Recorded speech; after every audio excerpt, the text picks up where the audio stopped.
Speaking of garbage, Com did send the messages.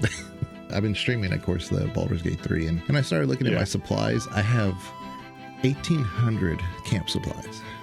Yeah, that's something I noticed on like, I identified everywhere you could get camp supplies, but I definitely didn't rest nearly enough to use them. Yeah, and that's why I tell people, is like, rest as much as you want. You will find the camp supplies. I don't even take my own advice. Like, almost the weird strategy that I had to employ when I was doing honor mode, where I was like, I can just long rest between anything challenging. Yeah, that whole dichotomy of the urgency of the situation.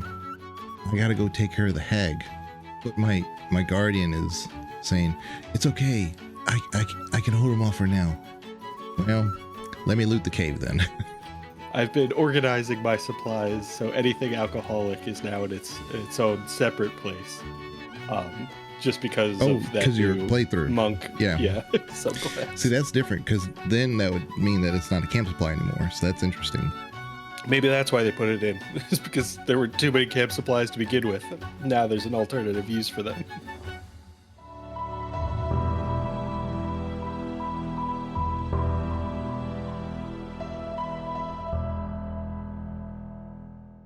Before we begin, the Gamer's Advocate would like to remind you that any episode could contain game spoilers, so watch or listen with discretion. And now your hosts, AM, Com Nenos, Banana, and Legion. Enjoy the show. Where's Com? Welcome on in to yet another episode of the Gamer's Advocate, starring Banana Hammock Republic and myself, Legion. We're doing some spring cleaning. We're going to be discussing some spring cleaning, and maybe that's why there is no Com today. Gotta keep it fresh. Yeah.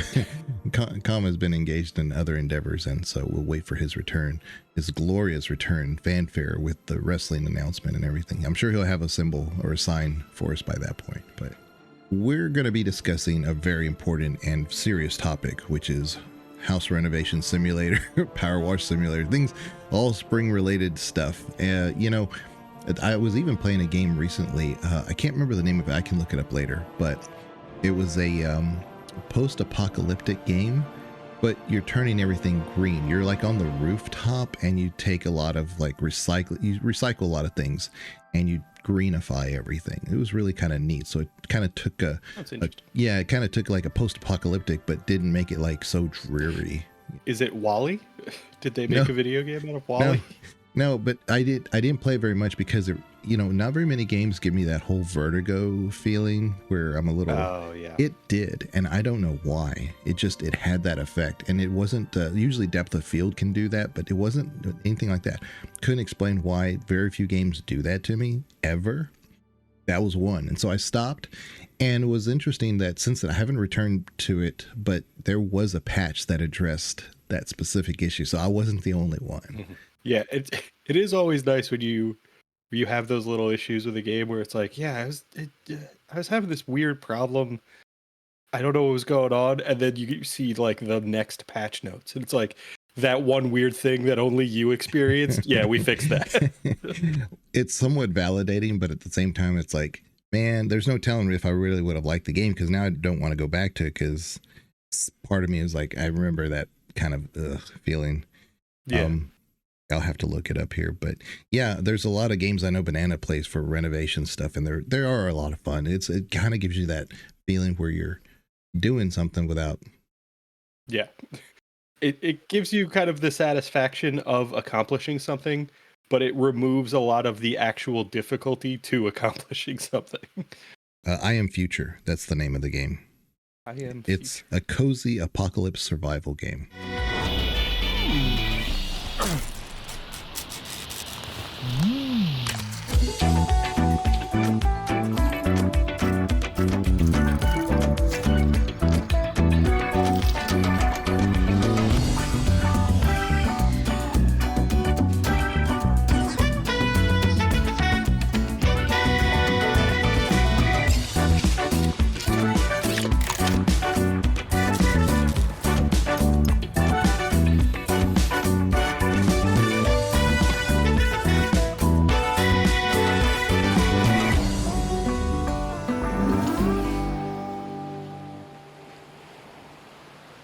survival feels antithetical to cozy in my mind. I know. You know, and when you see it, you'll see exactly what it is, and it's like, oh, it's so different that I liked it because of the fact that we went at it from that angle. Yeah, you take materials, you make simple things. It's very similar to that Subnautica, to where you have like this cheat code where it can just automatically make something for you so that you can upgrade it and do this. There is something to that, and that's always kind of like bothered me a little bit. It was like, the greatest thing here is this fabricator. That is by far the best invention here. Yeah. To make something I out of definitely nothing. remember thinking that with well, I watched a friend play through Subnautica recently, and I remember thinking that, like, if it weren't for that thing, I would have no idea how to progress. But, like, I can look up the recipe in this system, and it will tell me what I need to gather. But I'm just thinking, like, how did they program this thing with the knowledge that I was going to be stranded in the ocean? So, like, the only recipe you see is the one that uses supplies that are near you. How? Yeah. But, and it would make more yeah, sense, like, if, like, in the theme of the universe of Subnautica, like Subnautica 2 wasn't underwater. It was in space somewhere, and now you're like on the Martian movie. it would be interesting if, like, the follow-up to Subnautica had a different name, and for that reason, like, it was just like like, why would you risk being stranded in an ocean again? You've lived through that experience. You want to avoid it. Now you're stranded in, space, or like a desert planet or something like that. So. But of course, the fabricator is that explains the fabricator. Like, it adjusts to the biome related to your issue. Yeah. Or like, it scans the environment that you're in, discovers the resources, calculates what it can make. Makes a little bit more immersive to say, like, oh yeah, I guess this could really work out this way. You're in a jungle, and like, oh, I got supplies everywhere, but it's, how do I make a shelter out of, you make it out of bamboo and stuff. So then suddenly a dinosaur. Okay. How do we handle that?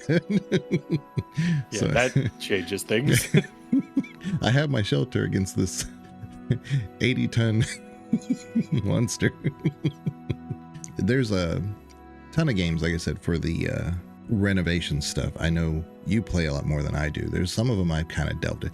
I really got into PowerWash only because I got it as a joke. I've said this before. I saw the early access for it, and I have my ear to the ground on a lot of games, a lot of news, and I saw PowerWash, and I knew my wife loved powerwashing. She just loves powerwashing in real life. And I said, I'm gonna get this game. I'm gonna, as a tease, I'm gonna give this to her. I was like, here, you'll like this game, because she doesn't play a lot. She watches a lot of like TV series and stuff when she's on her downtime. In fact, I got her a really good laptop, and she ended up just giving it to my daughter because my daughter wanted to play games on it. She doesn't care. So I was like, well, maybe she'll like this one. And then I got her the PowerWash simulator, and she started playing it. She was like, oh, I really, really like it. Then it was kind of like a joke. I was like, yeah, I knew you'd like it because that's what you like to do is PowerWash. Of course you're going to like it. It's a crappy game, and of course you're going to like it. You're going to be the one person who likes it. And she said, no, you need to play it. It's actually a really good game. I'm like, come on. So I fired it up, and I'm like, there is a good game here. And I was shocked. So I did have that day one early access entry into it. I didn't play it, but I got feedback from it, and it has turned into a group of society and people who just enjoy and love that game, advocates of it. Mm-hmm. Yeah. I mean, I was definitely on board with like that initial line of thinking, like, why would I want a PowerWash simulator game? And I think there was like a demo or something, or maybe I got like a free copy of like the base game, and I tried it out, and I was like, oh, this is satisfying. I don't know how anybody anticipated me enjoying this, but I'm glad they did and made a game about it, because I am enjoying this. There's so many little things about it too. Yeah. The small upgrade features, and you never feel like you're lagging behind the development of like the nozzle, the pressure nozzle and stuff. Yeah. you're always, even at the very early when like you're cleaning the van, pretty simple, you're just getting mud off. It really feels tactile to the point of like I'm using a baseline power washer, but it's getting the job done. Yeah. Yeah, I think that was a huge part of it for me. And I think normally that's something I would argue against in video games is like the lack of needed progression. Because in that one, you can just use the starter nozzles and clean everything. You don't need to buy cleaning solutions to get things. It makes things a little easier, but like you don't need them. You could just put in the work with that like 15-degree nozzle and clean anything in the game, including like the latest levels. And I loved that. I just loved that, like, yeah, no, it's a power washer. That's what it's supposed to do. Yeah, it'll take longer on the bigger things because they have more rust and grime and stuff on them, and you have to use the real small nozzle because it adds more pressure to it to get the job done. But if you have the stronger power washer, then you can kind of go with the same pace that you may have done when you were doing the early maps, like the van, for instance. But there is that whole like, I mean, I'm making this money, I'm not using it for anything, might as well upgrade my power washer, you know? Yeah. Yeah, I thought it was like so perfectly balanced in that way to like, you don't need these upgrades, but if you get them kind of at the rate you're accumulating money, the game's pacing will just work out very nicely. You'll just be kind of doing the same thing in every level, like using that 15-degree nozzle, and then like occasionally switching to like the more narrow, focused nozzle for like cleaning tough spots. But like as you progress, you don't really notice like a challenge increase or anything. It's just like, yeah, keep doing this. You got it. You're doing great. And the maps are so much fun. They really are. They're very creative and inventive. Like at the treehouse one, when I got to the treehouse one, I was like, oh, okay, so there's Bigfoot here, and you see the footprints, and you see the cameras, and you see the little signs here and there, and it's just a really nice map too. And so you're doing under the stairs. Some of their environments are absolutely beautiful, and then they do some kind of like little environmental storytelling within them as well, which is wonderful. Yeah, and for for me, a storyteller, lore-based person, they even have lore in there. I was almost made a lore recap of PowerWash because nobody had been doing that, and I was like, there's lore there. There actually is. Yeah, that involves the cats, the mayor, the end game. It's really hilarious. Yeah, there was a lot put into that game that like when you hear PowerWash Sim, you don't think like that there's not a game there. That was our initial reaction. It was just like this is a joke, right? And then you play it and you find these little Easter eggs and you're just like, okay, so not only is this a satisfying game that I wasn't expecting, but there's a lot of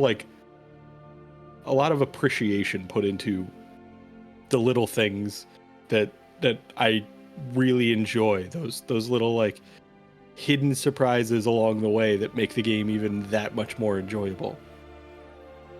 I could be wrong about the gnomes, but I think the gnomes were introduced as kind of like just a decoration type thing. A lot of people kind of came in and the devs came in and just started adding more of them and then fleshing it out because people kept asking about it. So the gnomes themselves, I don't believe, were intended to have a story to them. Now that's almost like their like their motto, their little slogan guy. That is absolutely something I could see in the development process. Where they were just like, well, we're cleaning like the outside of a house, and like we're power washing the walkway in front of their flower bed. Maybe they have a little garden gnome, so they put one in, and then that asset's in the game. So then they put it in, places you wouldn't expect to see a garden gnome. So like you're cleaning out that subway restroom or whatever that is, where it's like you're underground and you're cleaning out urinals and bathroom stalls, and suddenly there's a garden gnome in there. You're just like, but why? And then you see them in other levels, and it starts to become this almost lore of PowerWash Sim, where you're just like, all right, I want some explanation as to why there are garden gnomes everywhere. Yeah. Yeah. I found a hidden achievement. I'm not an achievement hunter, but like Banana is, but I found a gnome on at the time, the very end game map. And it's still technically the end game story map, but it's a difficult map in that it's so big and it does have a roof that slopes. So it's not always the easiest to get to the very top of it. And I found a gnome at the very base of the whole thing. I was like, I'm going to put him at the top.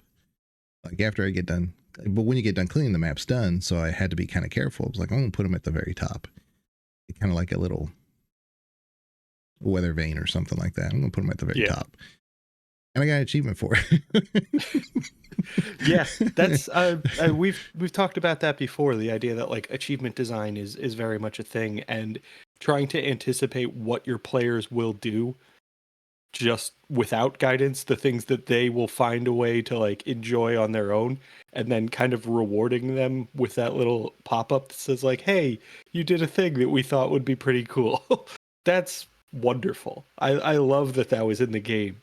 And it wasn't like there's no real guidance to do that. It's just, hey, there are garden gnomes. And there happens to be this spot where it looks like a garden gnome would fit. And it would be kind of cool to see him just up on the top of this roof.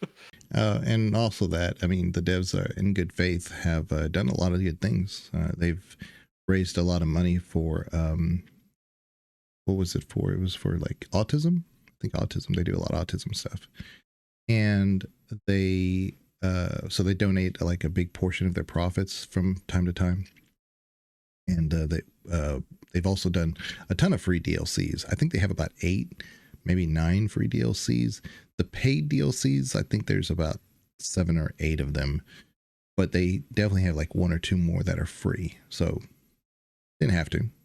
Yeah, they definitely did not need to release free DLC for this at all, I think. And the fact that they still do. I think one came out like this past week before we're recording this. They're still putting that effort in even while PowerWash 2 is in development. So they're really going out of their way to cater to their fans and provide them with, more of that experience that they appreciate. And there's like, beyond establishing that goodwill with their community, there's not really any benefit for them. So it's just like a very nice feeling to see the like, hey, the devs are just giving us stuff. They don't have to do that. I think they just like the game they're making, so they're making more of it. Yeah, you get that impression. I've seen some of their live, when some of them have gone live and stuff. It's really interesting, some of the partners that they get to go along with them. Like you would think, like when they did their Midgard or Tomb Raider, those would be paid DLCs. Those were free. Yeah, I can't imagine that, because they have to have paid for like some kind of license to use those assets or to use the like IP in their game, and then to not recoup any of that cost, to not pass that on to the players, was a very strange decision as far as like the business side of video gaming. But it represents that thing that I love about video gaming, where we see it as like an art form that people can appreciate in a non-commercial way, to say they're like, oh, wouldn't it be cool if this somehow mixed with the Final Fantasy universe and you could kind of experience this same silly gameplay that's weirdly satisfying, but you could imagine being in, one of your other favorite video game worlds like Tomb Raider. I think that was a really, really cool idea, and then to then not charge for it was even more impressive. I mean, it's always possible that they had a agreement with the publisher to say, well, we won't profit off of it, we won't pay a license for it, but it's free marketing for the publisher. Yeah. But yeah, I don't know that I'm ever too concerned with the explicit details behind the scenes, because overwhelmingly that doesn't impact me.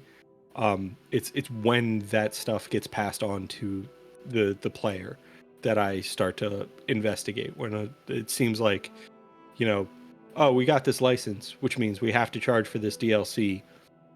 And then you look at the amount of content that's in that DLC and it's doesn't really seem to match up with the price they're charging.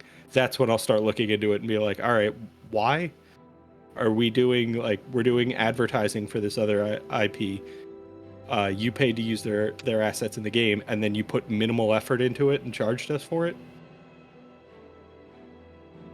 And PowerWash didn't do that at all. They did the exact opposite. Yeah, because things like Alice in Wonderland aren't necessarily a owned IP. I mean, Disney doesn't technically own it. I mean, they own the rights to like their interpretation of it, but that's not the way they went. They kind of, Alice in Wonderland is one of those great games that, or ideas that I've seen it in different games. One of my favorite games that you've seen me play is Alice.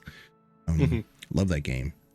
So imaginative, so fun, and it's played so well. And it's, for as old as it is, it looked like it could have come out last year. Yeah, it's a beautiful game. But they had that Alice DLC, and that was a lot of fun. And it was just so imaginative. You had the big tea set placement thing, and all the cups were big. You were small. So neat, so neat. But yeah, a PowerWash 2 is coming out, and one of the things that I fundamentally it looks very similar. So it's like they're not reinventing the wheel, but apparently you'll be able to like buy furniture, so where you're at you can use that money for other things, like just a designer type thing. And the soap, in the soap in PowerWash, you just basically use it to help get stuff off, and it's kind of like with your kind of like a normal PowerWash. But apparently this one, what you'll do is it'll be more of like a foam, so you'll see it and then you have to like get that off and rinse it off. Yeah. So it's a little bit more tactile, a little bit more physics going on with the second one. Yeah, every time I think I'm done with PowerWash, they come up with either a free DLC or an actual DLC, and I'm like, I got to do this one, yeah, because they did an aquarium one, and I thought I was done. I was like, no, I've done all the I'm good. Then they did the aquarium. I was like, I got to do the aquarium. Yeah, I think I actually went back to it after you pointed out this latest free DLC, and I realized there were like 2 seasonal ones that were free that I hadn't done. And I looked into those, and like, it's the same gameplay in every level, and for whatever reason, that doesn't bother me at all. I'm excited to clean something new, despite the fact that I've done this exact process half a dozen times in the last week. It's crazy some of the things you'll find, like out of nowhere. Yeah, like I think I was doing the Sphinx one day when it first came out, and because it was early access first, I think as a Sphinx. But there was like a row of cats in a line in the background near the horizon, just walking. Where are they going? And then there's a story related issue to it. Again, there is lore in PowerWash, and is something there going on with these cats and everything. It's nothing major, but there is something going on. I'm like, am I seeing this right? Why are these cats in the horizon? What's going on? But it was interesting. They kind of like threw that in there. It's like, yeah, you're not doing it, and you may never see it, but they added it in there. There's a lot of like house renovator games that you've played. To me, I couldn't break down the various differences between them, but I know there are some.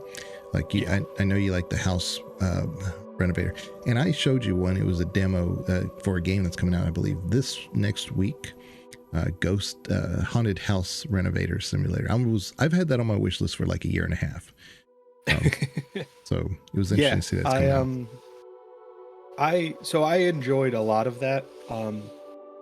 So there was a demo available, and Legion pointed it out to me, and I checked it out, and I think it has the fundamental foundation or another solid like house flipper type game. But I think there was a lot of execution that still needed to be developed.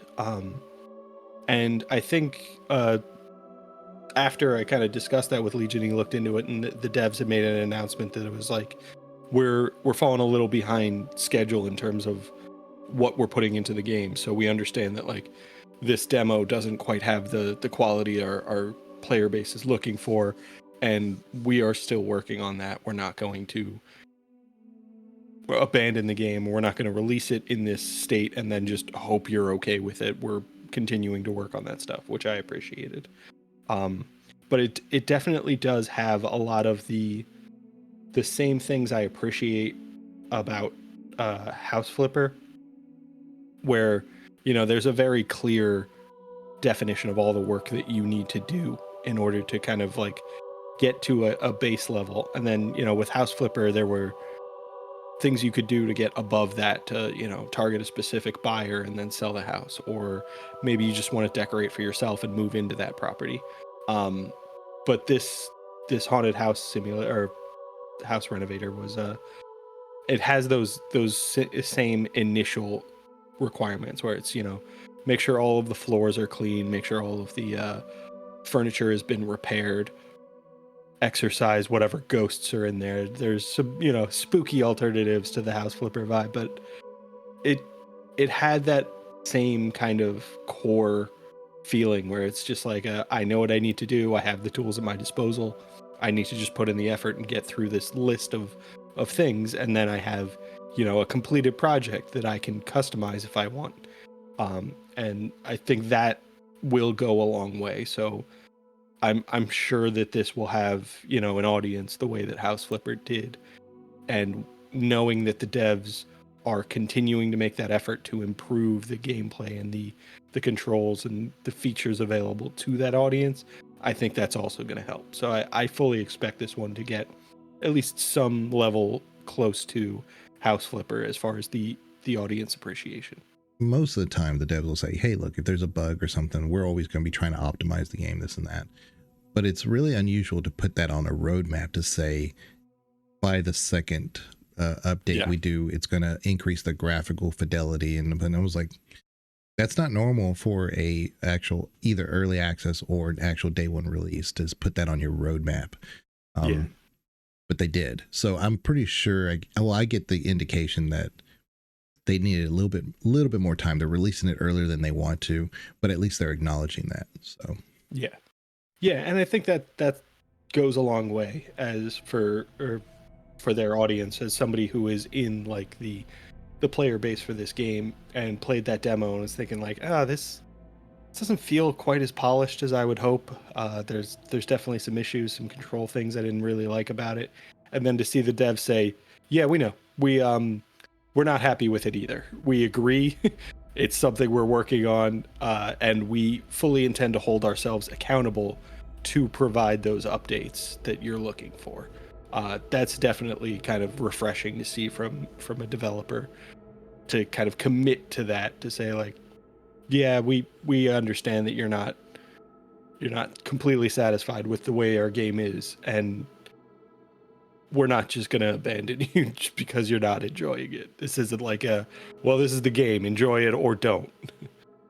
Is there one particular aspect of those House Flipper, House Renovator games that appeals to you? Is it the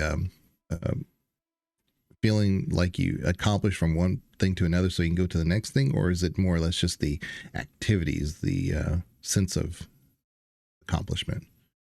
I think this is something that I've appreciated in games in like every genre. It's the idea of that progression, that kind of satisfying feeling you get from like crossing off something on a task list. And then the idea that doing this repeatedly unlocks new things for you or makes you a better version of yourself. 'Cause when you brought up this topic, I started thinking about the games that, like, the obvious ones are PowerWash Sim and House Flipper. And, you know, there's some of this progression in each of those, but it's not like a huge focus of the game. And then I started kind of expanding it to games that utilize these same principles. And the two that came to mind were Disney Dreamlight Valley, which has a lot of this kind of renovating of this valley and like fixing things up and getting back into working order, and Spiritfarer, which Spiritfarer is a much more story focused game, but it has that kind of progression where, you know, you bring guests onto your little ship and you build them a house, and you navigate around the world map, you collect more resources, you grow, food for them to eat, and the food can get more complex as you progress through the game. And the tools available to you on your ship can get more complex as you progress through the game. And then you build upgrades for their house so that they feel more comfortable while they're staying with you. And then you kind of navigate through their entire story, get their house fully upgraded, find out their favorite meals, do all this kind of stuff to progress. And then you get this moment of closure where you say goodbye to them. I absolutely love Spiritfarer. I highly recommend that game for anybody who's curious about it, who appreciates these kind of home renovation games. And I think it really delivers on that satisfying progression where like every little thing that you're doing over the course of that game either gives you some kind of resource you can use or contributes to your character's development. You learn new abilities and you progress in terms of what you can do in the game. You unlock new tools or you build a better boat. But it really satisfies in that, I did a thing, I got a little reward. And now I'm going to do another thing and I'm going to combine all of these rewards and it's just going to be better at the end of the day. And I think that's what I really appreciate about these simulator and home renovator games. Yeah, because survivor simulators do the same thing, but the intensity there is focused on the consequences. So it also doesn't feel cozy, and it doesn't feel like, oh, okay, I can get into this renovation or whatever I'm doing comfortably. I'm mandated to do this, otherwise there's going to be something bad's going to happen. I think those games, and when you say like survival simulators in this regard, I'm thinking games like Valheim and Shrouded, those kinds of games where like you're doing a lot of the same stuff, but there is this threat, there's this combat element to the game as well. And I do really enjoy those games. With those, I feel like a lot of the game's kind of pacing and development is tied to multiplayer modes for them. Bringing in, a group of people to progress makes the game a bit easier. And if you play solo, that pacing kind of suffers as a result. You feel like, oh, I have to go make, 15 trips instead of 5 with 3 people. And now it gets a bit more frustrating. And with my schedule being what it is lately, I haven't had, the time to play with my groups of friends who would appreciate those games.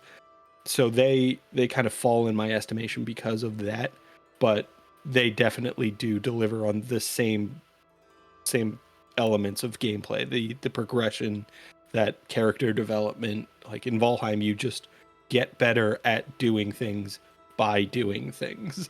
That's one of my favorite kind of progression systems in any game because it makes so much sense.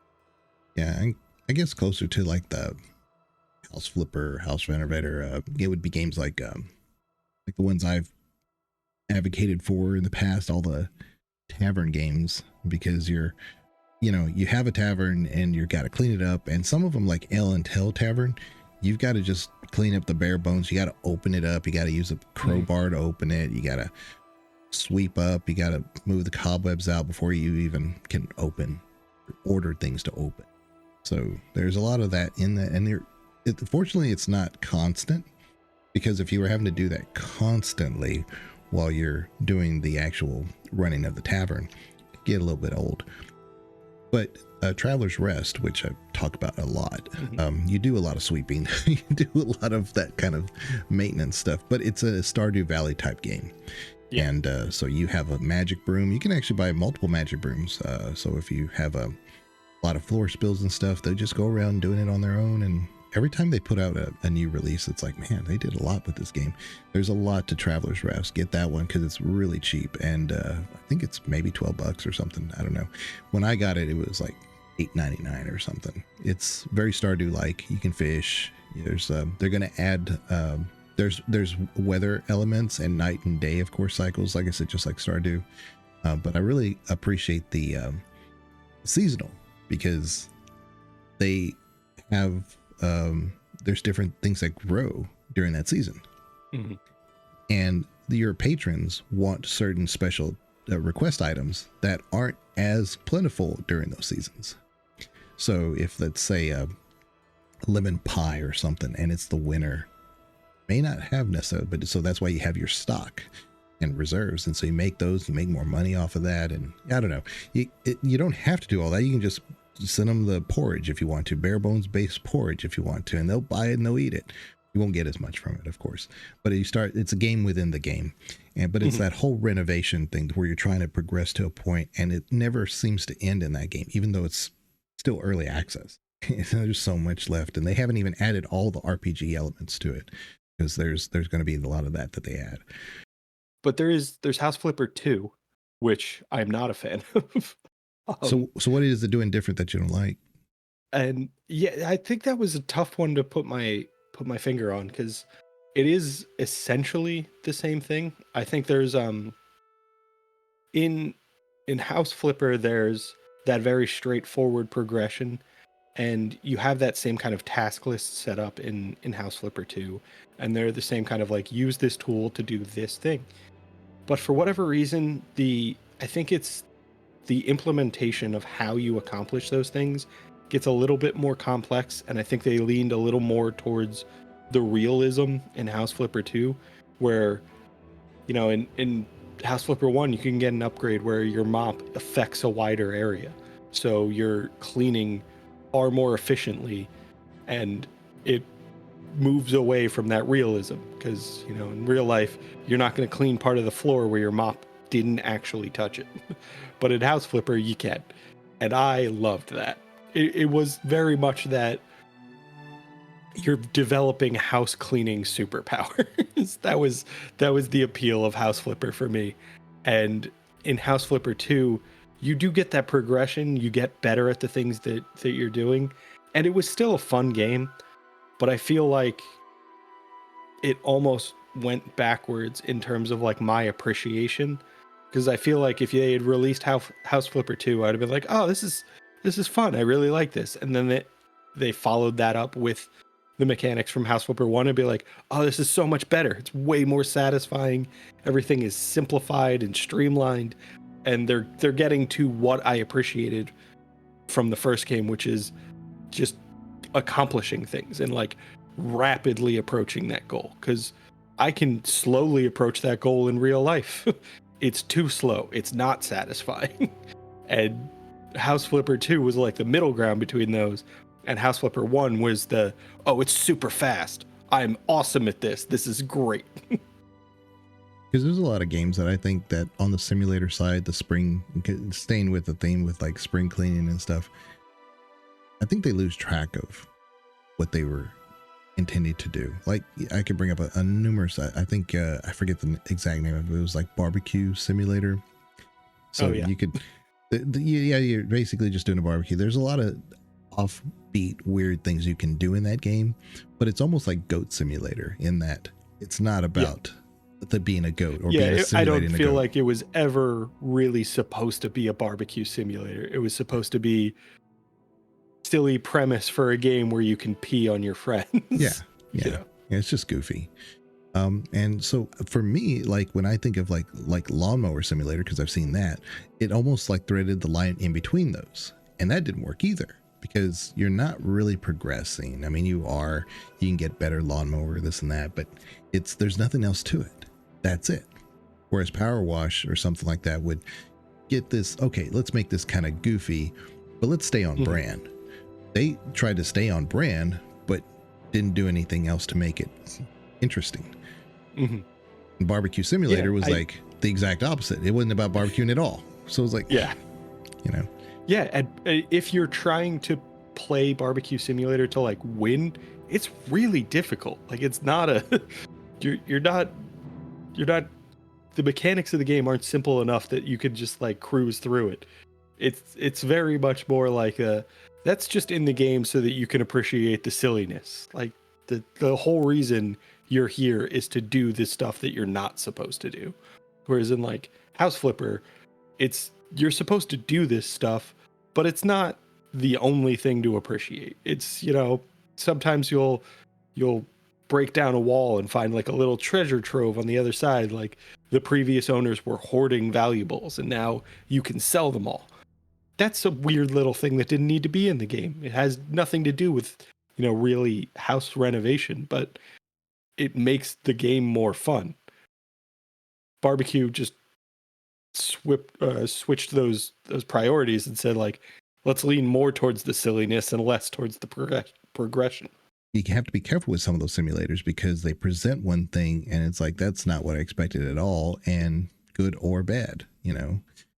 It's more of a on the bad side than it is good most of the time, just because they seem to lose focus. It's like, did you guys really have the idea that that's what it was going to be this whole time? And if so, okay, well, it didn't work. I can't imagine somebody going in and saying like, oh, okay, so for Barbecue Simulator, this is the direction we're going to go. It just didn't feel like that. So it doesn't always feel like it's a great game for that. But like you said, it's great for like, sometimes content creation, like, oh, we could do this, and that, but it's as far as a fulfilling game, it is not. So, and I think that's a really tricky area with just the word simulator in a game's title. Like, Goat Simulator is not at all simulating what it's like to be a goat. Barbecue Simulator is not at all simulating what it's like to throw a barbecue. A House Flipper kind of is simulating what it's like to flip houses. It's just a very simplified, easy version of it. And it doesn't even have simulator in the title. Weirdly, the one without it is the best simulator of those three that I just listed. Yeah, I've never done the co-op stuff for all that. So I know like with PowerWash, you can do co-op and a lot of people enjoy that. Like I've seen people like use the dirt as their kind of like their background for art and stuff. So they'll paint like, they'll say, comma's a dick or something on there. Yeah. Who would do that? But as for overall, I've never done really the co-op for that. Have you had any experience with any co-op with any of those games? Yeah. So I've done co-op in PowerWash. House Flipper 2 has a co-op, which is, it's basically just playing the game side by side. And I think it is, it's a lot, or it has a lot in common with that practice of co-working where, you just kind of sit down in a shared space and focus on what you're doing with somebody nearby that you feel comfortable with, and it kind of enhances the experience. It helps you focus. PowerWash and House Flipper 2 do that exact same thing where it's just like you find somebody you're comfortable just existing with, and it makes the experience a little bit better as you're just kind of doing the tedium of progressing through cleaning these things, or if you're doing co-working, like getting paperwork done or preparing for something. It really captures that same feeling of just like it's nice, like I like this person. I don't really have the free time to invest in like maybe a story focused game that requires us to both be available, or maybe something a little more active like Overwatch or Marvel Rivals, where like there's a co-op element to it and there's also this kind of pressure to win. It's a much lower level commitment, but it still gets to satisfy that, like, I'm hanging out with a friend. So I think they really nailed that kind of the co-op that it was appropriate for those games with PowerWash and House Flipper 2. Yeah. Versus like the Barbecue Simulator co-op, you like, and you're a raw burger or something. It's like purely antagonistic. Mm-hmm. Yeah, I think it works better in a co-op for that type of game, because as a game by itself, it's like, okay, I can do all this, great, wonderful. Yeah, I think it's akin to the co-op in games like Lethal Company and Repo, and maybe even a little bit of like Helldivers, where it's like you have this cooperative goal, but sometimes it's funnier to just kill your friends. Yeah. You know what? I think maybe that's basically Barbecue Sim. Yeah. And I think maybe I was thinking about it with the Schedule 1 that just came out. I mean, it does have co-op, but a lot of the people that I have had tons of fun playing it almost like it's co-op. I think that's what it's part of the appeal Yeah. is. But yeah, I'm really looking forward to the co-op of that because I've watched people just play through Schedule 1 solo and like lean into the role playing of it and like embrace the role of a drug dealer and building this drug empire. And you know, they develop relationships with the characters in game and like they have their regular customers that they're, you know, oh shit, I have to sell to this guy again. He's an asshole.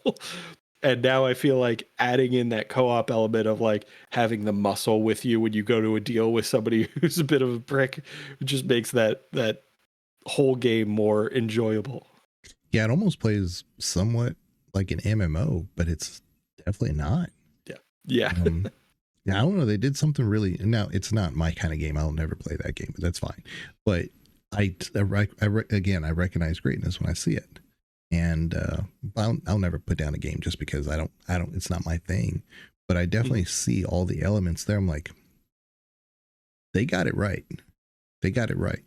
You want to have that fleshed out interaction with NPCs, not that oblivion, a blocky. Everybody has the same, because I don't think anybody speaks in that one. It's just text or something. They may say something like a Sims thing or something. I don't know. But they react. They have their own they have their own cycles of schedules and patterns and things that they do. So it feels organic, and that's what's lacking in a lot of the other simulator. And so this is not really a simulator theme that we're doing, but most of these games are simulator. Yeah. And just by default, because of course we're talking about like, you know, you doing something, accomplishing something. And I just figured like with the whole spring cleaning thing, but Schedule 1 just came out and it seems to be the most popular game right now of the spring. Yeah.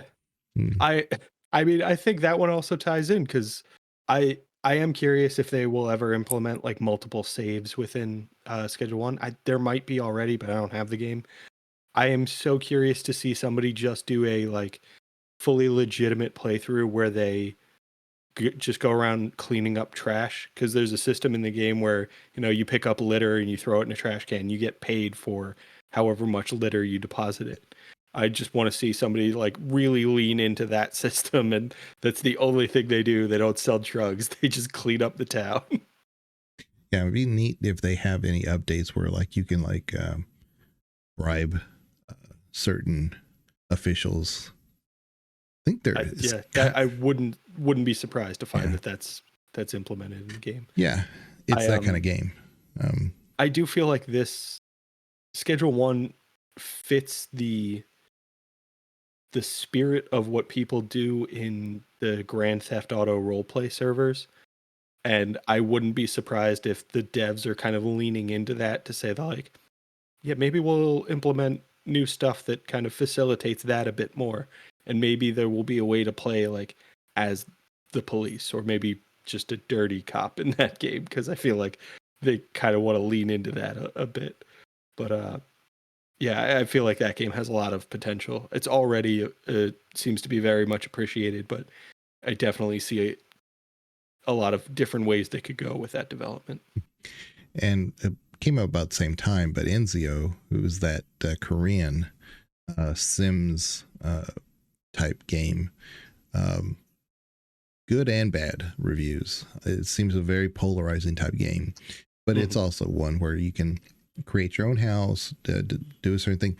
But I don't think you're sitting around, because I even think you have like a job and stuff. I think it's very Sims, but I don't think there's a point. And I kept looking for it to see if you're actually doing more than just creating things.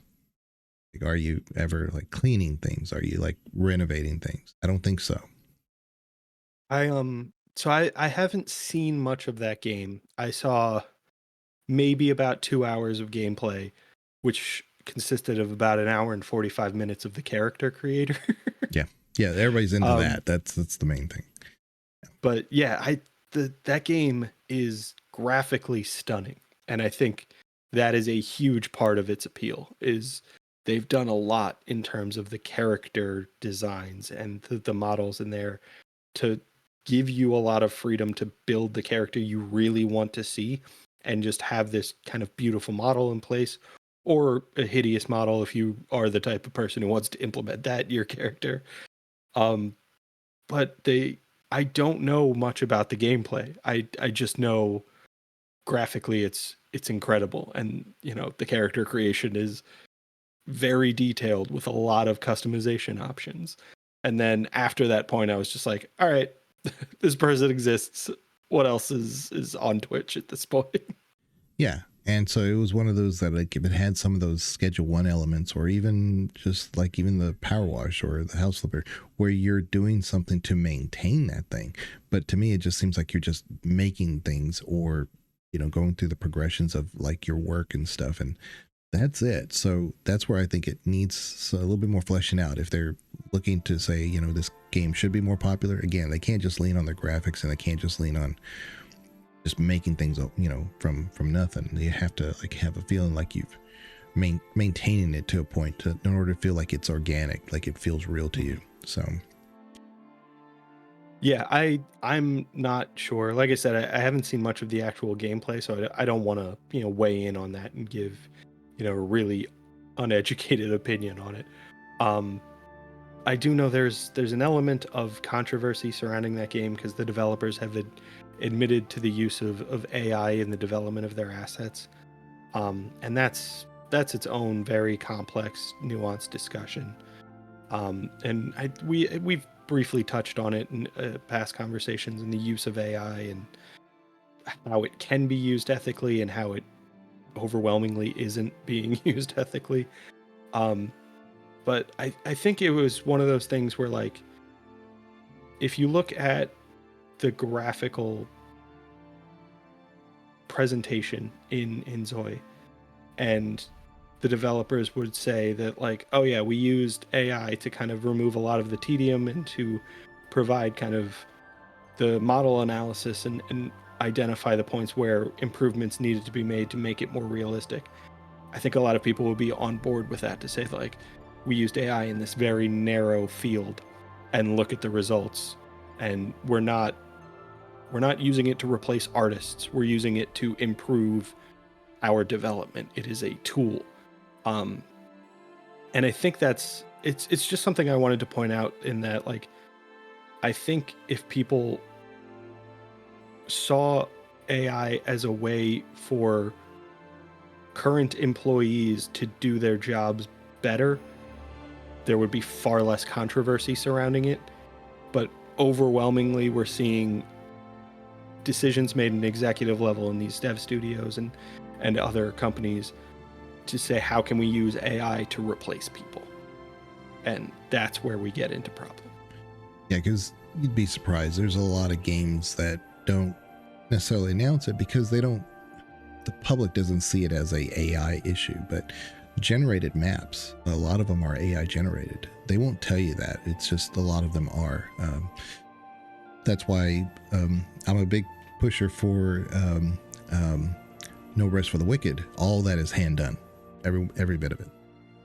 So if you're worried about like AI, like, making this tree or that tree, or however, somebody actually designed that to look a certain way in that aesthetic, in that scene. But there are a lot of AIs used for generating scenes, and they're in a lot of games that you wouldn't really recognize as such, but it's just there to set the scene. And then of course a developer can go in there and say, no, that bush that's in the middle of the path, let's get rid of that or something.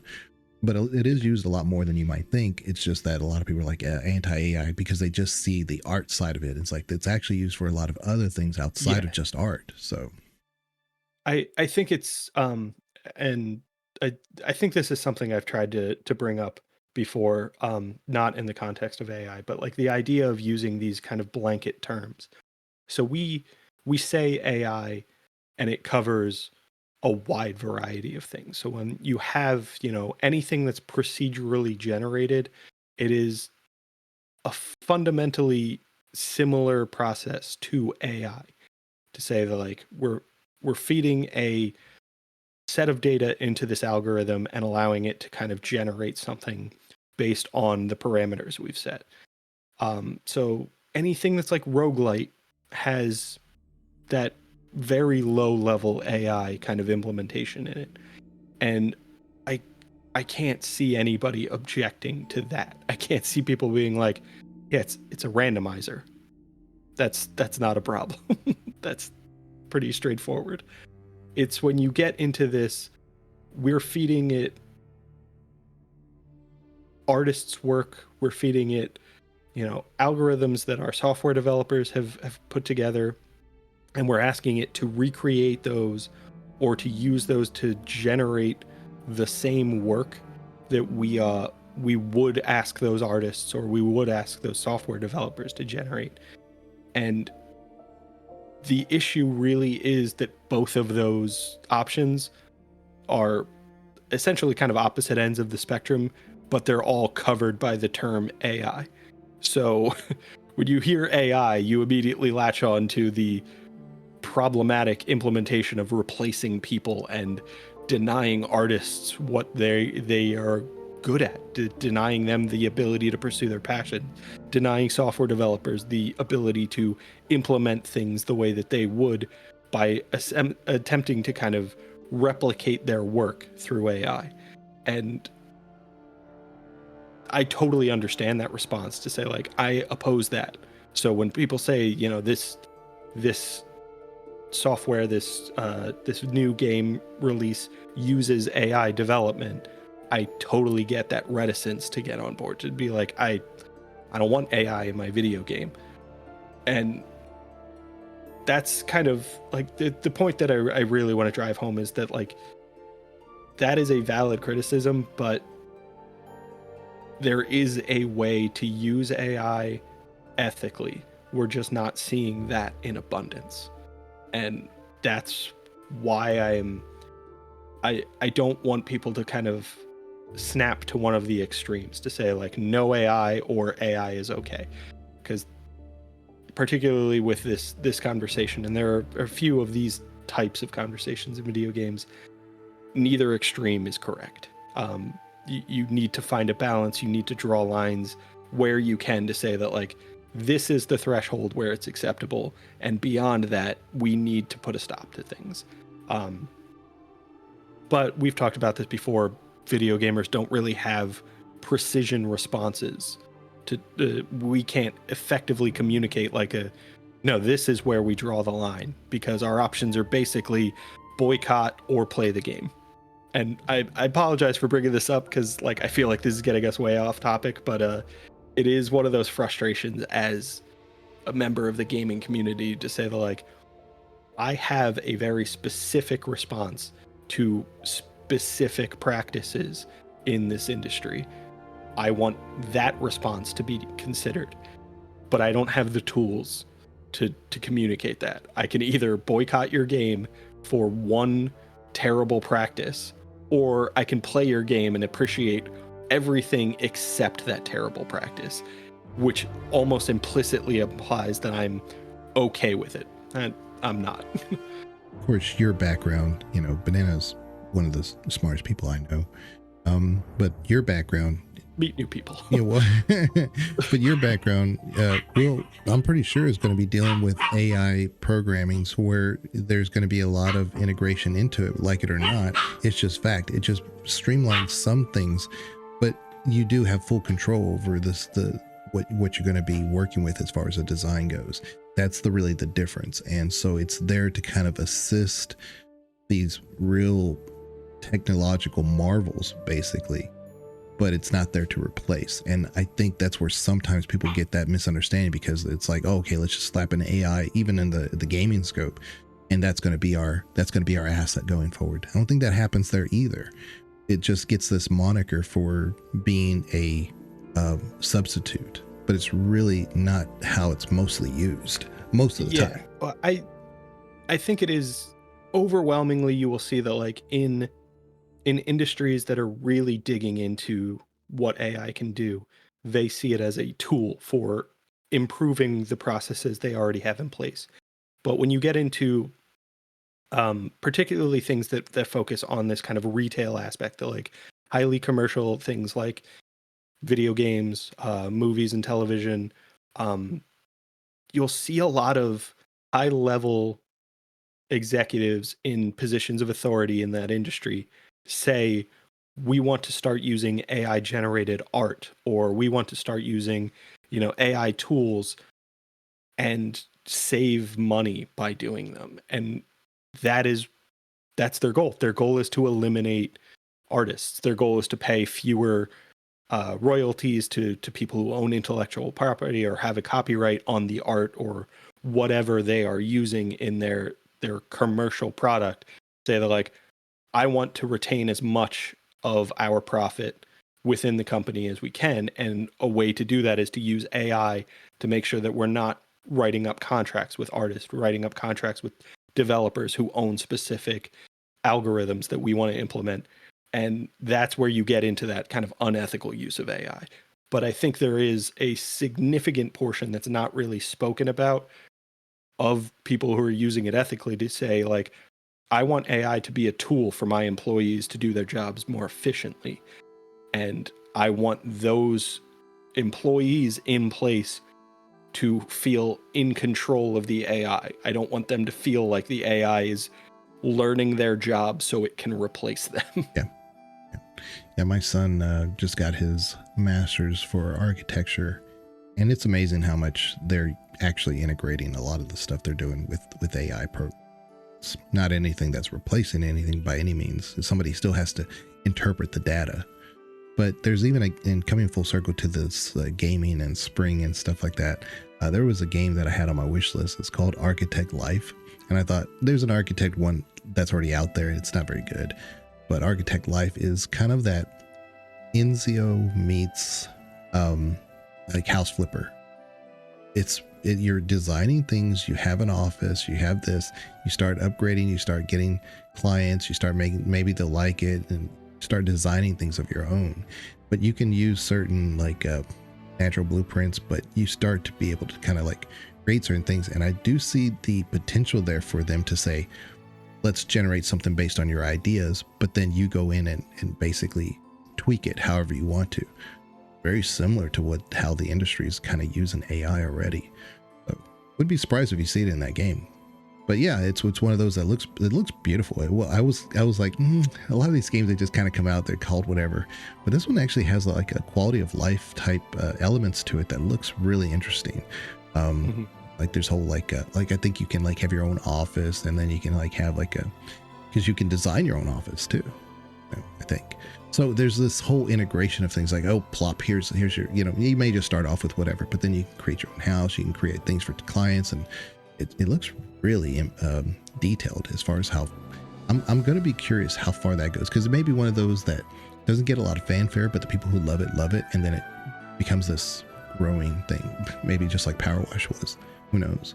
Yeah, I would expect to see a lot of, maybe not direct competition in terms of like the numbers, but I would expect to see a lot of the same style of play that you see for The Sims, where people create a character and they just invest in either, a specific challenge where they say like, oh, I want to progress this character through their career as quickly as possible, or I want to organize like a simulation of an event in real life. So like I want this character to plan like a wedding or something, and we'll do a little community interaction where like maybe it'll turn into like a show like The Bachelor, and we'll have people voting on who should progress and stuff like that. I fully expect to see a lot of that similar content done in Inzoi that you saw in The Sims and all the way up to The Sims 4. But I'm not sure that it will be a direct competitor, just because looking at The Sims versus Inzoi, I think you see that same difference in priority that we saw with Barbecue Sim and like House Flipper. One of them is a little bit silly, a little bit more cartoony, less realistic, and the other is very realistic. And especially with the graphical presentation you see in Inzoi, I feel like you might be limiting your audience in terms of just who can play the game based on the hardware they have, because that game looks so graphically intense that I have to imagine you need a pretty solid gaming rig just to run it. Yeah, I look at a lot of times whether or not you can run it on a Steam Deck. If it runs well on a Steam Deck, probably run on most systems. Yeah, I think that's a pretty good measuring stick. Gamers Advocate stance. Yeah. Gamers Advocate pro tip. I was streaming First Berserker Kazan. I love that game, but I kept finding myself falling into that whole like, can I do this? Can I do that? Which is most of the time not great for streaming, because that's more for me. Yeah. And I'm like, I bet you I could parry this guy. I bet you I can parry him, even though it's like a big boss or something. I bet you I can parry him. He's got this big old mace or whatever, a big old war hammer. I bet you I can parry him. And I'll sit there trying to do it, and I know I can do one or two moves that'll just finish him off, and then I'll die, and I'll be like, I bet you I can parry him. And it's like, it's more for me to like test the waters of things, and that's more for offline stuff. But I always find myself when I'm like, this is not good. I don't need to be doing this during a stream. So there's definitely an audience for that type of content. I don't know if they're looking for it on stream, or if they're looking for like, there's probably like Discords devoted to that kind of like almost data mining by playing the game. But like, I know I've seen a lot of people who are doing Elden Ring like challenge run kind of things, or like specific mini. There's a group called the Bounty Pub. They do like every couple of weeks they'll release like a specific challenge to say like, all right, start a new character, go fight these 8 enemies, and then try to get your time down as low as possible, or use these specific weapons to beat this boss. And then a lot of the players will look at that bounty and then look at the game mechanics and what's available to them and say like, all right, can I parry this boss? What exactly is like his vulnerability to specific statuses and things like that. And there is such a huge community built around that kind of data analysis for a game, particularly a game like Elden Ring, to say like, all right, which attacks are parryable? Which attacks do I have to avoid? How do I optimize my performance against this enemy? I just don't know that streaming is where they go for that information. I think they want that kind of like on-demand compiled encyclopedia rather than this person's figuring it out. Yeah. Proof is in the pudding. My Baldur's Gate 3 content shows I experiment all the time. Even when doesn't look like I'm experimenting, I'm experimenting. So for instance, like I don't really romance anybody in that game. I just don't think any of them are just But I was like, well, what if You're wrong. Yeah. I said, what if I go full Illithid and romance the Emperor and romance Mazora? What happens? Things like that. And you can't really get into that if you have a romance partner already. So, well, you can with Mazora, but that's my point, is like, how would you know? Yeah, I think we've talked about that. Like, Baldur's Gate 2 came out 25 years ago. Yeah. And I played recently and discovered something I didn't know about that game. So like, somebody knew it. Somebody has done that and compiled that list. And there's, a wiki devoted to it that I could have looked it up in. But to say that like any one individual is like, oh yeah, I've seen everything Baldur's Gate 3 has to offer. No, I don't believe you. Unless you were developing it. No. But that kind of comes back to like these simulator games with the house flipper and things like that. They allow us to be a little myopic and enjoy that. And it kind of, says it harkens to like, oh yeah, but here's this little thing right here. And it keeps us interested in, but it allows us to be focused or not to, if we don't want to. I do appreciate that ability to kind of let me sink into it. I don't even have to play the own music or what, because it's not really music in not Planet Coaster, PowerWash. But you can put your own music on while you're doing stuff. It'll feel like you're actually doing chores around the house. Yeah. So it's a vibe. That's definitely a great way to put it. Is just, if you want to just vibe, you just want to relax and sit down and invest a little bit of time in gaming and feel that progression. House Flipper, PowerWash, those are great games for that. All right. Well, you enjoyed the episode? If there's any particular simulator you thought we completely left out, which this is not really a simulator episode. We were just kind of covering like, summer theme. Just feels like cleaning simulator up. is Yeah. probably the best genre for Yeah. spring cleaning. Spring cleaning, house flipper, power wash, schedule 1. Yeah. The classic trilogy of spring cleaning. Yeah. Imagine the thumbnail for that one. Just the power Yeah. wash, schedule 1, and the house flipper. But anyway, we will check you guys later. Y'all take care. Thank you very much. Bye.